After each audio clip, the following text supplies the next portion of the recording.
বাড়িতে একটি মাত্র গাছ লাগান, জিনেরা কোনোদিন প্রবেশ করবে না এবং আপনি সম্পদশালী হতে পারবেন। আপনার ঘরের ভিতরে আল্লাহ তাআলা বরকত দিয়ে দিবেন। এই গাছটি হচ্ছে জান্নাতি গাছ। আমাদের বাড়িতে কিন্তু অনেক সময় জিনেরা, দুষ্ট জিনেরা আক্রমণ করে থাকে, অনেক সময় আসর করে থাকে, যার কারণে ঘরে কোনো বরকত থাকে না। একের পর এক মানুষ অসুস্থ হয়ে যায় এবং অনেক সময় জাদুটোনা হয়, কুফরি কালাম হয়ে থাকে। অনেকে জিন পাচার করে মানুষকে ক্ষতি করার চেষ্টা করে। আবার বর্তমান চিকিৎসা বিজ্ঞান এই জিনটা যে আছে এটা বিশ্বাস করতে চায় না। আল্লাহ তাআলা মানুষদের ব্যাপারে একটা সূরা নাজিল করেছে সূরাতুন নাস, আর একটা জিনদের ব্যাপারেও সূরা নাজিল করেছে সূরাতুল জিন। সুতরাং জিন জাতি বলতে কিছু একটা আছে, অদৃশ্য জিনিস, যাদেরকে আমরা দেখতে পারি না। আল্লাহ তাআলা তাদেরকে অদৃশ্য করে রেখেছেন। আল্লাহ তাআলা এই ব্যাপারে কোরআনুল কারীমের ভিতরে আয়াত নাজিল করে দিয়েছেন। ২৭ নম্বর পারা ২ নম্বর পৃষ্ঠার ৫-৬ নম্বর লাইন সূরাতুল জারিয়াতের ৫৬ নম্বর আয়াতে আল্লাহ বলছেন, ওয়ামা খালাকতুল জিন্না ওয়াল ইনসা ইল্লা লিয়াবুদুন। I have created the human and the jinn people to worship only me. আমি মানুষ এবং জিন জাতিকে একমাত্র আমার ইবাদত করার জন্য সৃষ্টি করেছি।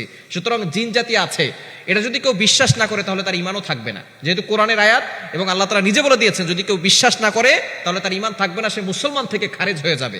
এজন্য জিন জাতি আছে এবং জিন জাতি মানুষকে ক্ষতি করে।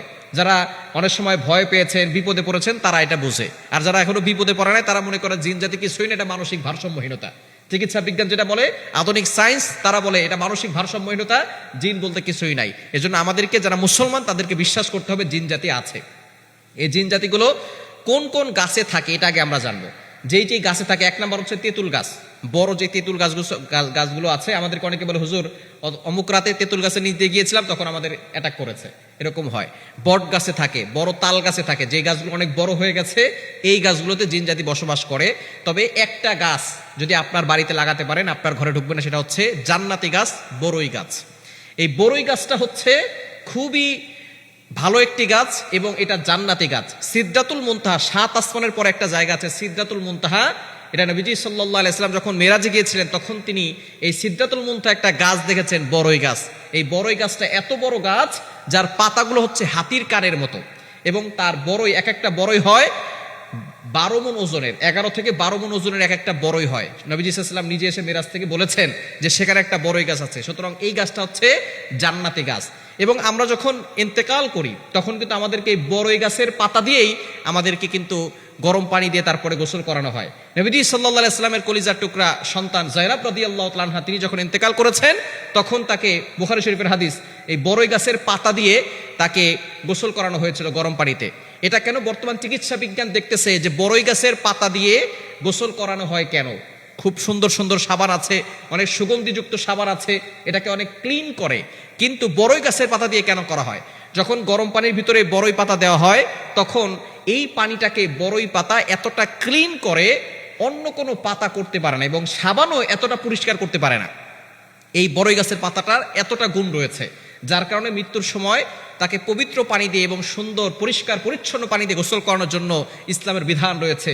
চিকিৎসা বিজ্ঞান অবাক হয়ে গেছে যে বড়ই গাছের পাতার ভিতরে এমন কি আছে, যার কারণে নবীজি সাল্লাল্লাহু আলাইহি ওয়াসাল্লাম ১৫০০ বছর আগে কোনো সায়েন্স ছিল না, কোনো টেকনোলজি ছিল না, কোনো ল্যাব ছিল না, তখন নবী সাল্লাল্লাহু আলাইহি ওয়াসাল্লাম বলে গেছে বড়ই গাছের পাতা দিয়া গোসল করানোর জন্য।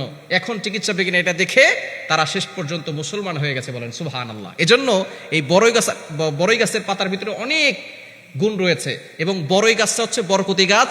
আপনার বাড়িতে যদি থাকে, ইনশাআল্লাহ আপনার ঘরের ভিতরে বরকত আসবে এবং জিনরা প্রবেশ করতে পারবে না। এখন অনেক সময় এমন হয় যে আমরা গান বাজনা এবং এমন ভাবে কুফরির ভিতরে লিপ্ত হয়ে যাই, হারাম কাজ করি, তখন বড়ই গাছে কোনো কাজে আসবে না। আমরা ঘরের ভিতরে এমন সময় এমন কাজ করি, হারাম কাজ। অনেকে বলে, হুজুর আমার বাসায় তো বড়ই গাছ আছে, তারপর জিন আছে। ঘরের ভিতরে অন্যায় হচ্ছে, নামাজ হচ্ছে না, অন্যায় কাজ করতেছেন, তখন কিন্তু বড়ই গাছ দিয়ে কোনো লাভ হবে না। এজন্য অবশ্যই নামাজ পড়তে হবে, আল্লাহর ইবাদত করতে হবে, হারাম ছাড়তে হবে, সব সময় পবিত্র পরিচ্ছন্ন থাকার চেষ্টা করতে হবে। ইনশাআল্লাহ দেখবেন আপনার ঘরের ভিতরে বড়ই গাছ থাকলে তখন আর কোনো ক্ষতি কেউ করতে পারবে না। এজন্য বেশি বেশি করে আল্লাহর কাছে দোয়া করবেন, সম্পদের জন্য দোয়া করবেন। যেহেতু এই গাছটা সিদরাতুল মুনতাহা ৭ আসমানের উপরে আছে বড়ই গাছ, সুতরাং সেই গাছটা যদি আপনার ঘরে লাগান, এই জান্নাতি গাছের জন্য, এই বরকতের জন্য আপনার ঘরের ভিতরে বরকত আসবে।